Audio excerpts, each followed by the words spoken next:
Our connection with others can only be as deep as our connection with ourselves.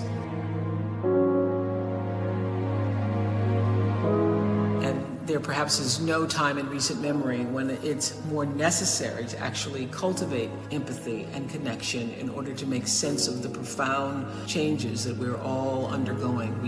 Everywhere we turn, we can't grapple with the many urgent issues facing us and facing our planet without understanding ourselves first. And in Atlas of the Heart, Brene and her team of researchers and therapists and educators and others have so richly explored how to cultivate an emotional vocabulary. Like, we need the words, the language, the expressions that help us process and identify what it is we're feeling and what is happening to us, and to be able to communicate that to other people.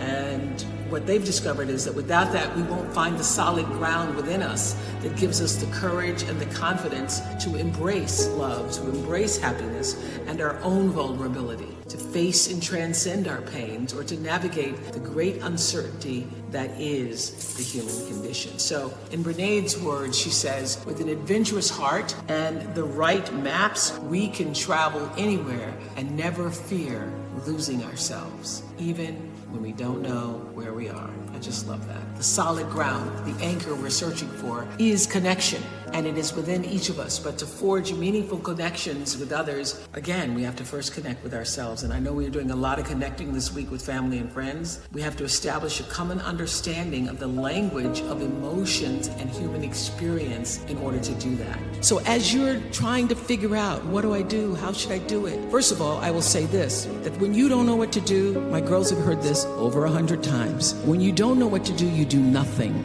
You get still until you do know. Because when you have to ask everybody else, should I do this, should I? And that's whether it's buying a pair of shoes or going with a guy, buying a house, taking a job, should I? When you have to ask everybody else, it means you don't really know the answer fully yourself. So you get still, be still, and know the answer will come. So here are variations on a few grand themes, beginning with this. Pick a problem, any problem. The list is long. Here are just a few that are at the top of my list. There's gun violence, and there's climate change, and systemic racism, economic inequality, media bias, the homeless need opportunity, the addicted need treatment, the dreamers need protection, the prison system needs reforming, the LGBTQ community needs acceptance, the social safety net needs saving, and the misogyny needs to stop. Needs to stop, but you can't fix everything. But what can you do? Here and now, I believe you have to declare war on one of our most dangerous enemies, and that is cynicism. Because when that little creature sinks in, its hooks into you, it'll cloud your clarity, it'll compromise your integrity, it'll lower your standards, it'll choke your empathy, and sooner or later, cynicism shatters your faith. When you hear yourself saying, oh, it doesn't matter what one person says, oh well, so what? It's not going to make any difference what I do, who cares? When you hear yourself saying that, know that you're on a collision course for our culture. And I understand how it's so easy to become disillusioned, so tempting to allow apathy to set in, because anxiety is being broadcast on 157 channels 24 hours a day, all night long. And everybody I know is feeling it. But these times are here to let us know that we need to take a stand for our right to have hope. And we need to take a stand with every ounce of wit and courage we can muster. The question is, what are you willing to stand for? That question is going to follow you throughout your life. And here's how you answer it. You put your honor where your mouth is. Put your honor where your mouth is. When you give your word, keep it. Show up, do the work, get your hands dirty, and then you'll begin to draw strength from the understanding, the true knowing that history is still being written. You're writing it every day. The wheel's still in spin, and what you do or what you don't do will be a part of it. And more than ever, I would have to say, I miss the Oprah Winfrey show. I chose to let it go. I felt that I'd said everything I needed to say after 25 years, and I wanted it to be my decision when I let it let go. But I will say this past year, and now more than ever, I miss it because I miss the opportunity for the spirit of constructive engagement that platform offered. So 2 weeks after the election last year, I went to a diner in Queens for Oprah magazine with a group of women. Half of them were Trump supporters, half of them were Hillary supporters. Nobody wanted to come to breakfast. I was like, it's gonna be some great croissants. We're gonna have some nice jams, ladies. Nobody wanted to sit down and have the croissants. So everybody came in the room all tight and hardened. And so I was able to, they were like, well, I've never been this close to these Hillary elitists. I've never been this close.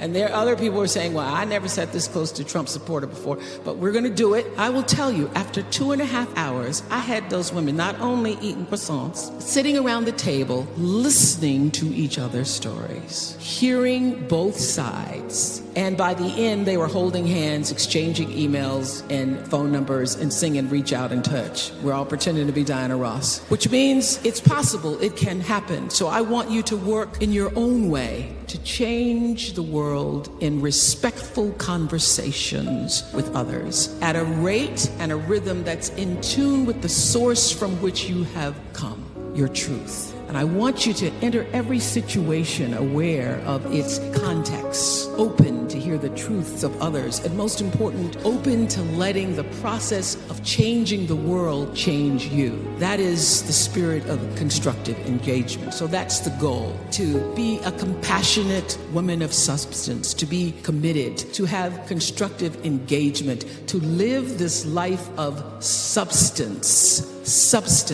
What I know for sure is if you focus on the substance, the success will come. These past few weeks, I've been thinking a lot about Adele and our one night only conversation that we had for CBS. Such a beautiful conversation and concert and beautiful album. You can feel her heart and soul in every lyric on 30. Her emotional pain, she seems to have used as a muse. I said that to her during our conversation. And you know by now that she wrote that album while going through a divorce. And she told me that she left her marriage in pursuit of her own happiness. And she has so many meaningful things to say about choosing you and not being guilty about it. The pursuit of your own happiness is enough of a reason to make a major change, like Adele did. Let that sink in for a minute. So how did Adele find the bravery to trust herself and uproot her life? I asked her just that, and her answer struck me. She told me that she imagined the person she would want her 9-year-old son to know. When she was unhappy, which she was in the marriage, he, her son, wasn't getting the best version of her. So Adele dedicated the album to him as a way of telling him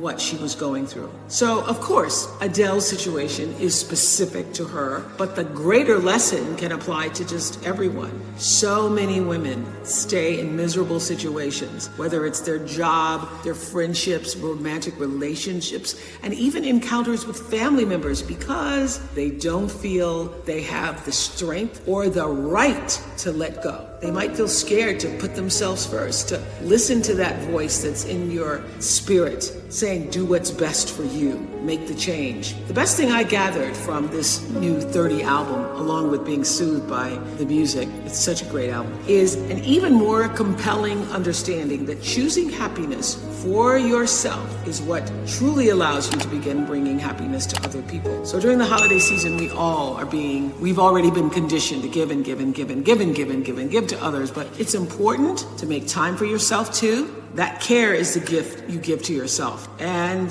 that's what we're taking away from this week, I'm hoping. Being able to choose what's right for you and knowing when it is right.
Chẳng thể quên khi cơn mưa đêm lại về.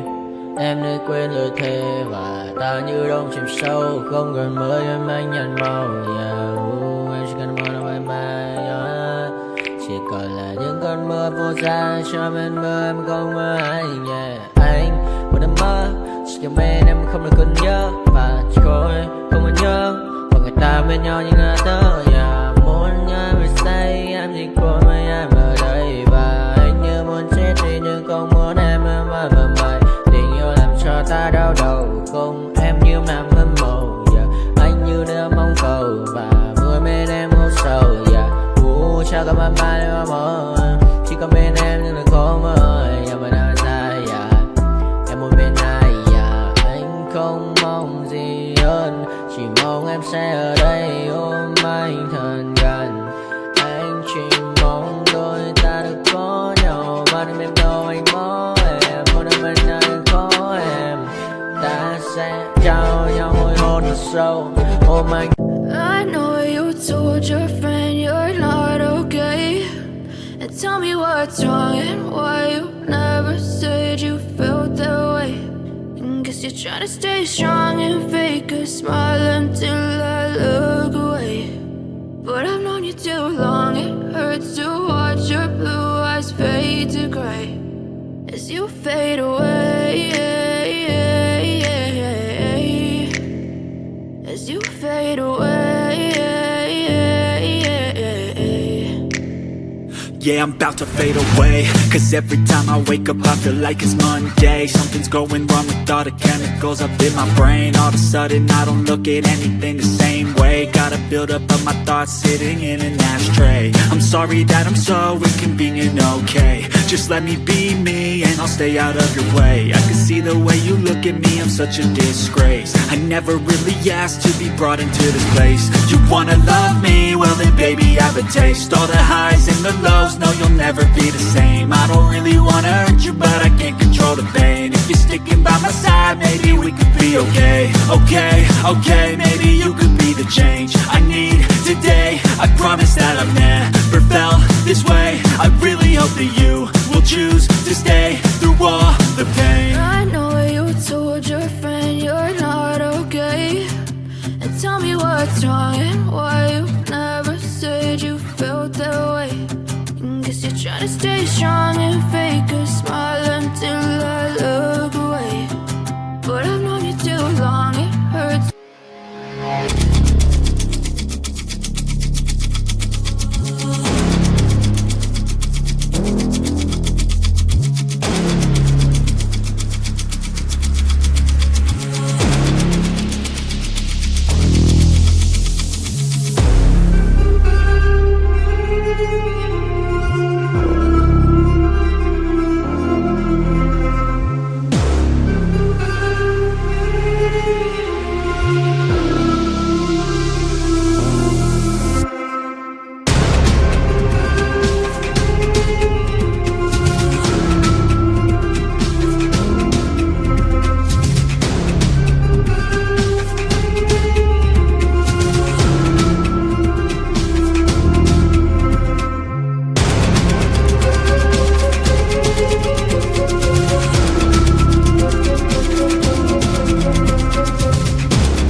Yeah.